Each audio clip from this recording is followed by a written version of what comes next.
आणि वरून सगळं निरीक्षण केलं.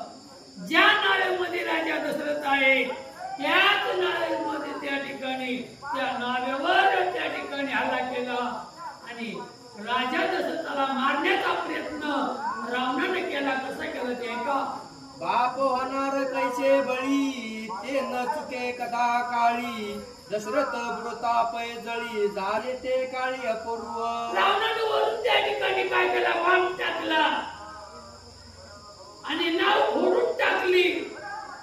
राजा दशरथ बुडणार पण होणारी सारखी बुद्धी जे कार्य लिहिले ते त्या ठिकाणी निश्चित काही प्रयत्न करा एवढं इग्नाना वाचत ते होतंय. म्हणून राजा दशरथाचे नाव फोडून टाकली. राजा दशरथाला बुडविलं. मग काय झालं? दशरथ बुडता पै तळवटी राम नाम स्मरे वाक्य वाक्य फुटी तव सांड सापडली फुटकी पाटी राम संकटी तारक. हा राजा दशरथ त्या ठिकाणी बुडायला तळाला गेला आणि मुखामध्ये राम राम राम राम त्या ठिकाणी स्मरण करू लागला.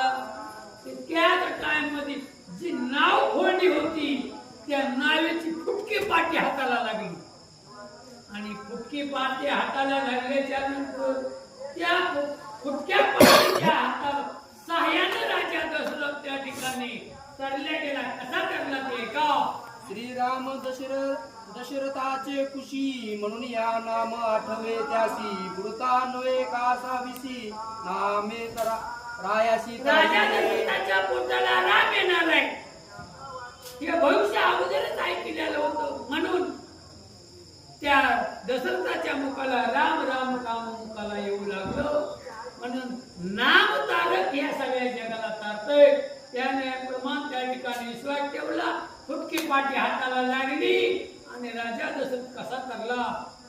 नाम आठविले आकांती आकांता माझी अति विश्रांती नामे तारक त्रिजगती सुख सम. तेवढंही संकट यावं आणि संकटामध्ये नाम स्मरण करावं. संकट त्या ठिकाणी नाम त्या ठिकाणी संकट टाळतयच.